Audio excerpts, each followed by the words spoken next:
The Niners offense is doing well. They're second in yards. They're moving the ball very well without Christian McCaffrey. The yards after the catch aren't there, so they're finding ways to get the ball into the red zone. But once they're in the red zone, they're only converting at 50%, which is like 20th in the league. Last year, they were number one at 68%. Obviously, Christian McCaffrey was a big part of that. He scored a ton of touchdowns. He's not there anymore. What do the Niners have to do to improve a red zone offense? Because they still have too much talent to be ranked 20th. You know, when they had McCaffrey now, one of the key things they could do offensively, which I don't see a back who has that skill set right now to replace what McCaffrey did. They could throw a lot of choice routes to McCaffrey when he was in the red zone, high red zone, low red zone. And the key thing was he could get open in a small space, like on a choice route, 5 yards across the line of scrimmage, option route. And then his run after the catch ability also helped. And see, the Niners have to understand it's tougher today to throw the ball directly into the end zone for the touchdown, to throw it over the top of the defense. They're playing 4 quarters. They're playing Tampa 2. They got the Mike Backer running down the middle. You need to be able to throw the ball underneath and catch and run. And so the one thing I noticed when you study zones and combo coverages and things these days, where it's half man over here and zone on this side of the field or vice versa, your trailer receiver is the guy who's going to be open. So, for example, if I run a receiver across on a shallow crossing route, I can bring another receiver either off of movement from the opposite side, coming across the formation, or from the outside in, and have him come in on an angle underneath to trail in like the vapors of the first receiver, because as the first receiver goes through the zone, he's going to expand and push the zone diagonally and horizontally. So now that's going to create space for the second receiver and create a void into which the ball can be thrown. And that's where the ball has to go, into that void right there. Now that guy has to be able to catch the ball and then get his foot in the ground, one step, plant, and get up the field. And so your trail routes on the outside, I think, would merit using the wide receivers to catch and run. Like if you run Ayuk across the formation and bring in Debo behind him on an angle route, because Debo can run after the catch a bit. You know, he's not going to beat you vertically, but once he has the ball in his hands, he's going to be a load for a corner or a safety to tackle. So just throw the ball to him on a trail route and let him come up underneath and turn and then get vertical and run to the end zone. We saw Brock Purdy throw a beautiful touchdown pass against the Patriots to George Kittle in the back left corner of the end zone. And you probably saw it. There were 3 Patriots all over Kittle. He made one of the most impressive catches of his entire career. It seems like what you're saying is it's tough to make a living that way in the red zone. It is. You know, the defenses, they're always thinking back pylon. Okay, the number one thing they're thinking, okay, is the guy going to run the fade? Is the slot going to run the fade? You know, am I going to have a deep opposite going to that back pylon? Everyone wants to throw the ball to the pylon. There's a 5-yard box that's a 5x5 square that you tell the receivers, let the quarterback throw the ball to the box 5x5 inside the back pylon. You don't run to the box because then you're going to bring a host of defenders with you. You actually let the quarterback take you to the box with the throw, then you can accelerate to the, but yeah, you're going to have a convention at the pylons in the back corners.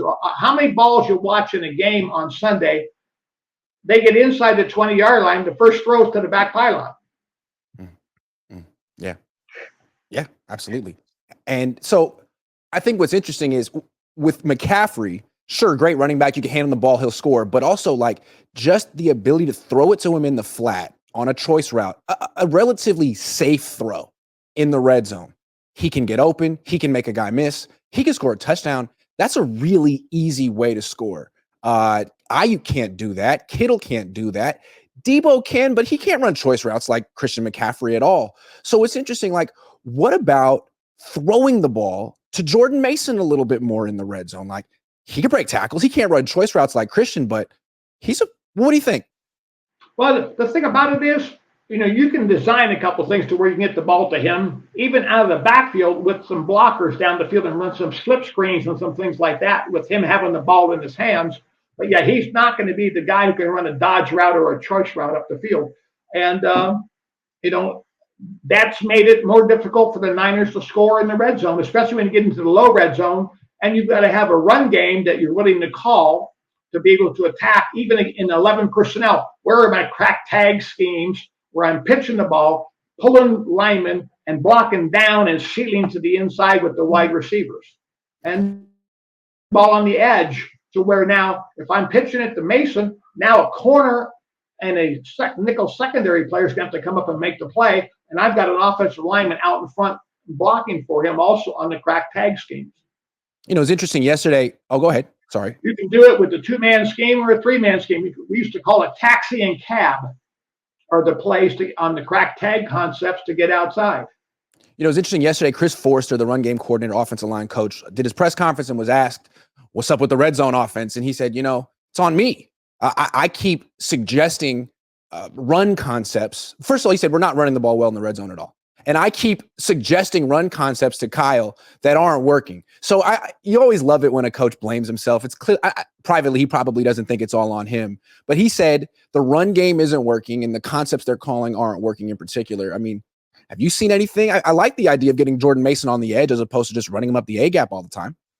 Well, everybody runs. The thing about it is defenses now, when you get into the red zone, the field has shrunk. Your secondary players are closer to the line of scrimmage by alignment because there's no grass behind them. We're not playing with a Canadian end zone 25-yard deep. So now all of a sudden, I've got more defenders who can fill and respond more quickly in the run game as well.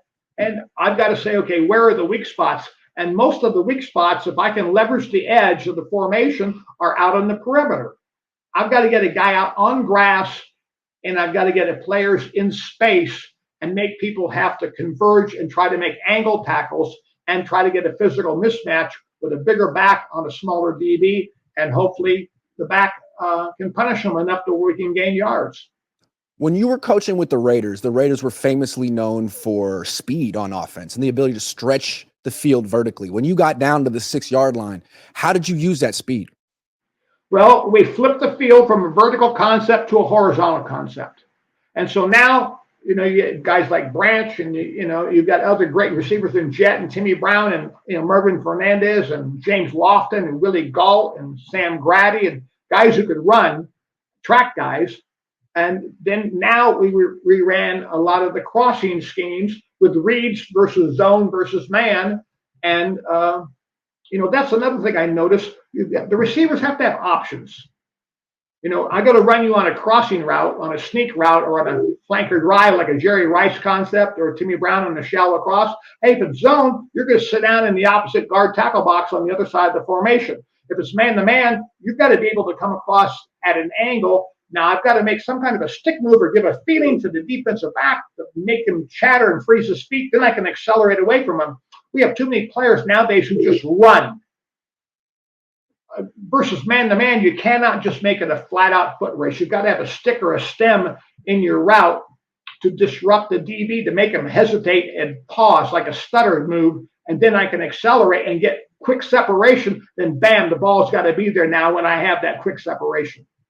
But I just cannot make it where the quarterback looks up and he sees 4 legs running across the field all in a cluster. And, that's not the decisive edge you want to have for your receiver.